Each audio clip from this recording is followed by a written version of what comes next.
knowing how Klingons work, and they like to have a lot of weaponry, a lot of heavily armored, they don't tend to go for weaker weapons. They tend to go for some strong stuff.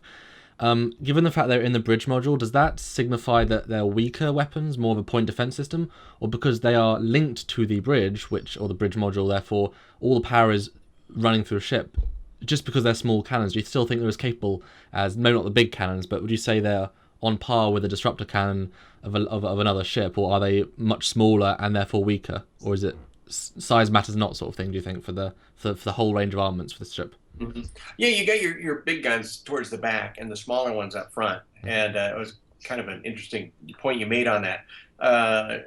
Kind of the smaller guns up front are kind of like you'd find on a B-17. All the main, there really weren't big guns on it. You had guns, they had turrets everywhere to attack, at least give some kind of defense from all points of view. And that's kind of what that was, to supply some point of help if they're being attacked. I mean, their main guns obviously are for Could they attacking be something. could they be very similar to the more machine gun style weapons? That fire Yeah, to shoot down incoming missiles. So they could be the point defense system to stop torpedoes coming in. Could that be? yeah, they could be used for anything. Primarily, they'd be just for like close-up attack on Hmm. something. But they're not heavy. They're not overly big with what they got. But they'll cause a sting if you need it. So one thing that I really only noticed when I actually got the Eagle Moss model, because you can obviously look quite close up, because as with all TV, you're limited to the shots you see in the actual show. These wing-mounted disruptors are actually very different sizes. This one is much, much larger than this one. And looking at the 3D model, you can see that the barrels are different sizes, and the connection points are different. So can you talk Hmm. us why you made these weapons asymmetrical? It was just a drawing issue. I didn't have time to flesh them out, and it just turned out that way, and it was rendered that way CG, so it wasn't intentional, but I like the way it turned out. So Because they're very different. I remember watching when the ship came out, a lot of the Eagle Moss fans were like, "Oh, my cannon's smaller. Is that a mistake?" It's like, nope, they're different sizes. Yeah, Can you one's think a of? 50 cal, one's something else. yeah, Herman always loved if we could do something asymmetrical, and we'd mess around with it, but there would always be like a balance issue, and so he didn't Hmm. want to go too far. But that one was just purely accidental. So. Can you think of any tactical reason for different size cannons, John? Uh, Not necessarily. They could be, if you wanted to go in that kind of thought range, you could make it's an experimental weapon. What does this one do? What does that one do? Let's put them all Mm, on there and we'll try them out. cool. So let's put the phase plasma 5 over on this side and the spanker pistol on the other side. Who knows? I like it. All right, so we see some features on this design that were never shown on the later Bird of Prey design. That of an escape pod, which some have called very un-Klingon, and an aft shuttle bay just below the engines. Were these originally in your design, or in the case of the shuttle bay, did the CGI modeler simply make an empty space as a shuttle bay? And if so, what do you think about these extra features of the design? It was all story points that came out later as the script came out. This had already gone from me when that had happened, and so I wound up drawing the escape pod separately. And I think I did like one little teeny tiny sketch of it like coming out, and it was just like a point of where it was going to come out from. And the bay, that was all the CG department from there on in. So somewhere along the line, go, we need this shuttle in, and so the CG guys took care of that. And that would happen a lot of times. You'd find extra stuff on things you did when the episode came out, and it was like, wow, that's pretty cool. Look at these extra things. Well, what did you think about the addition of the shuttle bay? So it's Like, was it placed right something? there. There is a natural door for it, but I mean, it's not a big ship, so to have a shuttle bay, I mean, that's taken up a lot of physical space. What do you think of having that design choice? Yeah, it was okay. It told the story, but again, if I had the time, it would have been nice to put that in correctly, at least to make everything aesthetically flow back Mm. there. But it's in great hands when the CG guys got it, so they get the notes at the same time. Hey, we need a shuttle bay in the back of that. Oh gosh, and they cut a hole in it, and off you go. So a lot of times, a lot of things can't be thought through the way you'd like it. So that does bring us to a case of scale. We know the normal, because they do change quite a lot, as has already been said, the normal Burrell class bird of prey is actually a very, very small ship. It's a scout ship at 109 metres. The official Eagle Moss scale for this bird of prey is 145 metres, with the NX-01 being 225 metres. However, when we open up the CG model in the same scale and the same scene as the NX-01, as we said before, the CG model has built everything in scale to allow for easy access and easy bringing into scenes and just make the shot. It just helps continuity. That shows that this bird of prey is in fact only slightly smaller than the D5 battlecruiser, which we know is a pretty big ship, and it's certainly not small compared to the NX-01. This seems, when you actually break it down, this seems to show that this bird of prey is actually 185 meters rather than 145, which might not seem a lot, but that is 21% bigger. So what is your take on the scale? Did you see this bird of prey being just a tad smaller than the D5 battlecruiser, or a lot more smaller, closer to the Scout bird of prey? Yeah, drawing that one, I felt it was going to be a smaller ship all the way around. And as we were talking earlier, a lot of that scale is determined when they're doing the shots. But when I do that, I figured that would be a smaller ship. And so not as big as the D5, but clunkier and smaller, like a smaller crew, not a whole bunch of guys. So I figured they'd concentrate all their efforts up front. And so you got not a lot of, it's more of a crawl space than a walk space in the neck. And so I'm trying to think of the old bombers and stuff that, like the B-29 or the B-24, they crawled through tubes to get through things as opposed to upright walking. And that's what I thought about with that one, that it was more of a crawl space as opposed to a giant hallway going through. And it's just thoughts you go through, because trying in your mind when you're trying to draw small, you try to think small too, and you go, well, if that was a crawl space, what would this be in that size? And therefore that determines, I kind of come up with that stuff in my mind. It doesn't go anywhere but kind of where I'm thinking when I'm drawing it. It seemed a little bit big. I would have liked to have seen it a little bit smaller, but there's more kind of the runt that's going to take on the big ship. That always kind of is kind of a fun scenario, but a little smaller would have been cool, but it was okay. It was good. Now, because this is one of Samuel's favorite ships, he did this really fun animation of it from Star Trek 4, replacing the original Burrell class. This ship, we never saw the wing configuration change on the show. You mentioned earlier that you designed it to do that with the interlocking fins. Mm-hmm. Did you ever see the ship having a landing configuration if it is a little bit bigger than a Burrell? No, we never had to carry it that far. That's why the wings have that feature, so it can do the same thing as the original bird of prey. That they can float up and they can move to the aggressive firing position. And I assumed they would have done that with the show. Who knows what directions they got? Because usually when it's flying, not attacking, they're usually at a kind of a parallel kind of configuration. And then they do the old great white shark attack fin down when they go into battle, and they didn't explore that, and that could have been a story point. They could have. I'm sure they probably did it, and they go, no, we don't want all that going on. We don't. You just never know. That shot's too long to carry that out. Well, the 3D model is capable of moving, as you can see with the shot I did. So it was built in if they had decided to do it. So. So while this may not have been the very, very, very first bird of prey design, although he did say he thought it might be, we do know that they have the Burrell class, the one that Stuart loves, 130 years later. So given that the Klingons evolved their battleships design from the D5 through to the D7 by 2267, which is 114 years later, what do you think is the lifespan of this particular bird of prey? You of course have to take into account the classic Burrell class was used all the way from Star Trek 3 to the end of DS9 over 90 years later. So what are your thoughts on the lifespan of this particular ship? Could there have been some of these ships still floating about when Kirk was in command of the Enterprise? Yes, I'm sure there could be. It would be really fun, with the encyclopedias to fill these gaps, because movie-wise or TV show-wise, that's never gonna have that opportunity. And so you're in a great position to fill those gaps if they would give you the opportunity to do it. But you get a shape that works, you just modify it and keep it going until it no longer is functionable. So when you look at propeller planes, those went on forever until the jet age hit. Oh my gosh, we're all going jets now. So everything has to change, and now you're going with the seamless bodies from jets, pilotless stuff. And so it seems to go a very long length of time before there's a major change. As far as the architecture goes, you have all of these things in different time frames, and you try to progress and stuff. Every once there's a little fluky one like we're talking about, where they would come into different eras. But an architectural change, I'd say it'd have to be with the technology.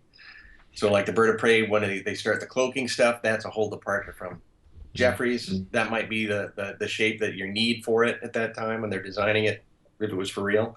And there you go. But you realize now, Samuel, that since you said that, you need to do an animation or at least a still of a Constitution-class ship face-to-face the classic Star Trek 3 pose with this bird of prey. Okay. Yeah. It'll be over there. Great. It looks good, too. Yeah. Anyway, leading back to the whole cloaking thing and the change of the design, in Star Trek 3, the Bird of Prey was originally designed to be a Romulan ship, and that the Klingons stole. And, well, it was originally supposed to be Romulans as the bad guys. Script changed, Klingons were put in there. So they never changed the ship at all. It remained Romulan in design. It was designed to be a Romulan ship. Do you feel that it's a Romulan design? I mean, it has the feather motif and the bird thing that the TOS ship we saw in Balance of Terror had.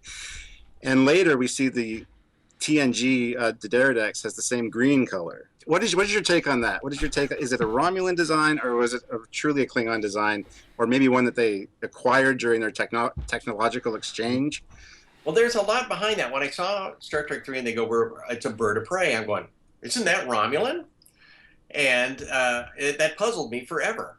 And when we started working on the shows, that question came up. And one of the costume guys I was talking to goes, well, here's the story. It was supposed to be Romulan. The budget got cut. We didn't have money to make Romulan costumes, but we had Klingon costumes and makeup. So they didn't create a backstory. There's one been created since that they either bought this ship or borrowed it from the Romulans or stole it. Yeah. And that's where it came to be, and they just adapted their stuff around what they stole. So that's basically how that came to be. It was a budgetary issue that turned it over. Now it's clearly a Klingon design. But in that first moment of watching it, I go, Bird of Prey, that's Romulan. It's even got the wing pattern on it. So is it the official John Eaves stance that it is a Klingon design now because you've made it such? Not because I've made it such. Well, there's just I mean, there's a simple answer, canon. Here it is, right here, canon. There you go. Yeah. Well, Neil is a very interesting designer. He walks around and he sees things, and he draws around them, like the Boba Fett Slave One ship. It's a lamp post, literally outside the door at ILM. You walk outside and you look up and you go, that is Boba Fett's ship. It's round. It's got the same little cowling. Everything is Boba Fett's ship except he elongated it. I always thought it was an iron. No, it's literally every time we'd go work up at ILM, you'd look up and go, there's Nilo's ship, and it's dead on. And so and he was saying, oh yeah, that's it right there. And this one, I think he took more literal as well. Bird of Prey. He got a book of Bird of Prey and designed a ship around it, and so he was very into creating new things, and he's not like a traditional illustrator in the fact that he was probably told, hey, this is what the old one looks like, can you modify upon it? It probably just goes, hey, we need a Bird of Prey ship, and so he went and got a book on Bird of Prey and designed it after that. I'm kind of being hypothetical with it, but working with him once or twice, I've noticed that that's kind of the way he does. He doesn't necessarily have to tie into older stuff, and so he kind of came what naturally came to his imagination, and budget and history kind of determined where it went from there. Back to what we were saying about the era's generational. So you're saying you think this is the first Bird of Prey. Would you say that as mentally, like that's sort of your canon? This is the first Bird of Prey design? Just kind of from what we don't know, when drawing it, I assumed that would probably be like the first idea on it. And then there could have been like precursors, like prototypes, experimental models or something. But I'm saying that I'm just figuring this is the first one that flew. So then, how new do you think this was? Because there's no the shots we get to see the interior. It's a normal looking. There's no rust. There's no whatever. Do you think this is a relatively brand spanking new ship? I mean, if you've got to consider the Klingons have sent one of these ships to take on the flagship of the Federation. While there's not a huge amount of respect there, do you picture this as being a maybe 2, 3, 4, 5-year-old ship, or already an old ship at the time? Well, it read as new in the script, so there was not a lot of weathering to it. And usually, I don't know if they mean it or not, but we'll say the old Klingon ship goes this way, and this one particularly said new Klingon ship. So if this is a relatively new ship, totally realistic to be until Kirk, then, given how long the Burrell was, how many iterations do you think there might have been between this and the Burrell? Now, we already theorized that the Burrell might have been developed to incorporate the cloaking technology, so that might have been the left turn or right turn. Now we need to redesign. Do you think this could have been, with just minor changes of improvements to weapons, do you think this could be the design that stayed for those 100 and something years, or do you think maybe they just shrunk down the engines, took out the piping perhaps as the next one? Do you think this might have been the design, or was there maybe an iteration between, or what do you think? I'm sure there would have been other phases between there, because that one's tried and true. And they take the stuff that seemed to work and fix the stuff that doesn't. And if you think about, I don't know how we work on things, like you'll have an experimental plane, whatever doesn't seem to work, you replace it and fix it, and you leave what works good. And I'm sure there would have been phases between this one and the Star Trek 3. Okay, and lastly, John, as you should come to expect from us by now, your most favorite and your least favorite thing on the design, and what would you change if you had to redesign it or do? Well, I guess you can't do a refit because that would be the Burrell. But tinker. Least favorite and most favorite. No. If I would have had more time, I would have loved to rework the wings majorly. Thank you. The first drawing, they kind of taper down too tight. And it looked okay in the sketch and stuff, and I didn't think that was going to be the end of it. But it stuck with those, and the back is a little bit too straight. I would have loved to put the arch back in there a little bit. Would have loved to have done a rear view on it. Overall, it was okay, but there was a lot of stuff I would have loved to have changed. Things I did like, I liked the way the bridge module turned out. I like the higher raised engines on it. I probably would have changed the size of those wing cannons a little bit, or the configuration a little bit. There's a lot of things I would have changed on that if I had the opportunity. Thank you, John. Always a blast to talk to you, and I've been looking forward to talk to you about this ship for some time, pretty much since you joined the show. So thank you, and thanks for making such a great design. My pleasure. Always fun. Thank you. Awesome to have John join us on the show, as always. As always. Always a pleasure to have him here. So, but now it's the discussion part of the show, and I have to say a few things here that just a big issue with me when it comes to this ship. And definitely the revisionist history I mentioned earlier, because the ship is a big continuity nightmare. The first bird of prey to appear in Star Trek was a Romulan ship, which had a starring role in the TOS episode Balance of Terror. And ironically enough, was our very first Trekyards episode as well. Yeah, our first episode. The next time the bird of prey appeared was in Star Trek 3, The Search for Spock. Producer Harv Bennett had originally intended for the ship to be a Romulan ship, with the Romulans as the bad guys for that movie. But he was persuaded to switch the bad guys to the Klingons. So get this, the name, design, and color of the ship remained unchanged, meaning that it was originally designed to be a Romulan ship. This led fans to speculate that the ship was in fact stolen by the Klingons, or by some rogue Klingons who were not sanctioned by the Klingon government to commit this act of war. Yeah. Or merely as a way of saying that they knew nothing about it should Krug and his men be discovered or captured. In fact, around the time of FASA, I believe both the Klingons and the Romulans had the exact same bird of prey ships, just like the D7 design that was shared by both races. So yeah, this has been one of our big discussions on the show. It's been recurring basically since our Legends episode, since you brought it up, and I was like, wait, what? I think I was surprised by such an outlandish theory, and we've been fighting about it pretty much for... we filmed like January of 2015, so over a year now. It's just an ongoing thing with us, just something you have to tolerate, unfortunately, guys. However, you always have to remember that in Enterprise, the canonical prequel to TOS, we see Klingons with the bird of prey design over 100 years earlier than the later version.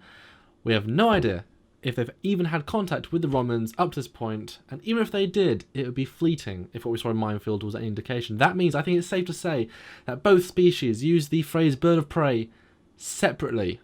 There's no linkage there. It's just a term, it's cruiser, dreadnought, and therefore far more likely the ship we see in Star Trek 3 is a Klingon design rather than Romulan design, because just because it has that name does not directly link it. So I think fundamentally, given the new cloaking device, they redesigned the Klingon bird of prey to work better with a cloaking device, and perhaps took cues from the original Romulan bird of prey in the sense of how it deals with the cloaking field, not aesthetically, but cloaking field wise. Maybe the bird motif has something to do with that. I don't know. Anyways, on to what I do like about this ship, which, to be honest, isn't much. Yeah. But the bridge is very cool. Looks very Klingon. Also, the huge rotating 360-degree turret is a very cool feature, and it makes sense to me. It's the perfect Klingon weapon. But it makes me wonder why this amazing feature was scrapped in later generations of the ship. Perhaps, as you just said, maybe to enhance the cloak. Maybe they couldn't have something hanging off the ship and have an effective cloak. Yeah, I think this many guns... I mean, the Klingons would have everything on active standby, because that's how, you got to charge the phasers. But I think Klingons would have power into every gun. So to be able to cloak, you got to be able to reroute that power straight away. And, those one second difference might make a huge difference in a battle. So therefore, take the guns out. Cloak is now always usable, and we've still got a couple of guns and torpedoes. I mean, torpedoes are the most powerful guns, so I tell you what. Why don't we compromise? This bird of prey was never designed to be Romulan, aesthetically, because that's not how the guy designed it. It was meant to be Romulan, but it was not designed to look Romulan, because there was really no Romulan aesthetic. And that's how it was so easily manoeuvred into a Klingon design, because that's where they went further with it. So it might have been meant to be, but it doesn't aesthetically look Romulan. Yeah, he was told. As a compromise. We want a Romulan ship. The only one we've seen is something called the Bird of Prey, so he looked at birds of prey and designed that. Exactly, not linking.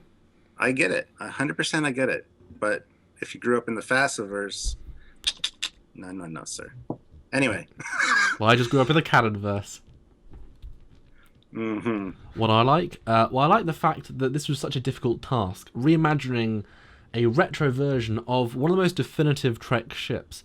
And the fact that it came out so damn well. I love the overall look. It is clearly Klingon, clearly a bird of prey, but clearly chunky and unrefined. Yet with its thin wings, large engines, and the fact that it is decked out with weapons, looks very, very capable. And from what we've seen in the show, well, the fact that it can disable 2 Orion ships, which I said earlier on, were sent to take out the NX-01, showing they would win that fight, and the bird of prey just disables them like it's nothing. This is a serious threat ship, and far more than I think we take the bird of prey later on to be. Because in later Trek, it can't basically take out anyone, apart from the Dominion bug ships, but that's just a runabout can do that. This is a threat. I basically love each individual part, how elegantly cumbersome it is. Just a strange dichotomy, but I think that makes sense. How it looks when it flies. I think it's one of those ships where it is more than the sum of its parts, and it just clicks. And I've had a lot of fun making animations with the ship. It's one I've really wanted to work with ever since we started the show and look at. Now we've spoken to John and using the real model. I just feel really blessed how this episode's come together. So, been a lot of fun. Now for what I don't like. So everybody sit back, grab a coffee. You're going to be here a while. I'm just kidding. So let's take a little page out of Andrew Probert's book and kind of say what he didn't like about the Galaxy X. Start at the front and move to the back. The whole thing is what I don't like. It's, in my opinion, it's my opinion, guys, ugly, gangly, and just a boil on the Klingon ship design's aesthetic ass. It's too contrived and wedged into a timeline to make it look nice. I'm not a fan of the rigging everywhere. The wings are too small, especially at the connection point with the guns. It's gimpy, and it's really not a pleasing shape. The thing looks like it has rigor mortis. The whole thing is just so stubby and funny looking. It would make me laugh at the Klingons to see this thing approaching my ship. I just couldn't take it seriously. Sorry, John. I know you do great work, and I love everything else you do, but this one's just not one of them. It looks like an 11-year-old drew it, based on they're trying to draw the original Bird of Prey from Star Trek 3. But usually during the course of doing these episodes, I find a new appreciation for designs I've never really cared for, but not this time. If anything, scale it down to maybe a 3-person fighter craft, then I can maybe see it looking like a plausible ship with those kind of proportions. And lastly, the thing I hate the most is the whole official canon. This is early Klingon design bullshit. It's so stupid. It was shoehorned into Trek history and messed with side canon, Klingon design bullshit. It's just so stupid. Sorry. And like I said, the side canon that it has already existed for quite a while. Well, to many of us older Trekkies, maybe, it messed everything up just to kind of get Enterprise on the air, as far as we were concerned. I find it funny you say side canon, but side canon you mean deliberately removed from a script, so unused information specifically because it was like not wanted. That's side canon. That's rejected information. No, I'm talking about side canon FASA. Oh. FASA, like information that was filled in the gaps between movies and the TOS era. But they probably still got the fact there was a Romulan ship from the script thing. I'm sure they didn't randomly think, hey, they say it's Klingon in the movie. Oh, let's make it Romulan. No, it was obviously because it was originally supposed to be a Klingon ship, and that Klingon. The information got out. So it's obviously a Romulan ship. You just said Klingon, but yeah. Anyway. Tell that soundbite out. You just said it's Klingon, but... Yeah. But just... Anyway, the whole Enterprise series just messed with the Star Trek timeline, and I don't appreciate it. Sorry, everybody involved, but just my feelings on the matter. I chalk it up to this. Most of Enterprise was a holonovel written by Jake Sisko as an alternate what-if history of the Federation. Ha, take that. Or it could just be the same Will Riker simulation, but he started messing with things and before that. Exactly, yeah. They've already got that built into the stupid finale.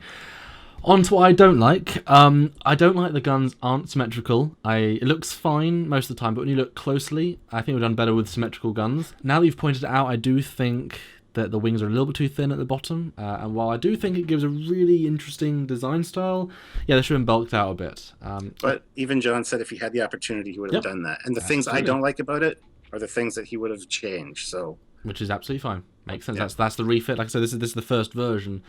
I mean, they would have obviously built the next version, streamlined things down, and that would have made sense. And this is the proto version. It's the first one, maybe. Apart from that, there really isn't anything I don't like. I remember that yay feeling I got when it first appeared, and was so happy when the Augments stole it in Season 4, because we got to see a lot of it. Lovely ship, and thanks again, John, for designing her. And we are the yin to the yang of each other, aren't we here, Stuart? We are, and I appreciate your appreciation for it. And to be honest, a lot of times I just like stirring up the shit a little bit with you, so I mention it whenever I can. Yeah. Doesn't mean I don't think that it could be a Klingon design. I just like to be a little bit stubborn, so...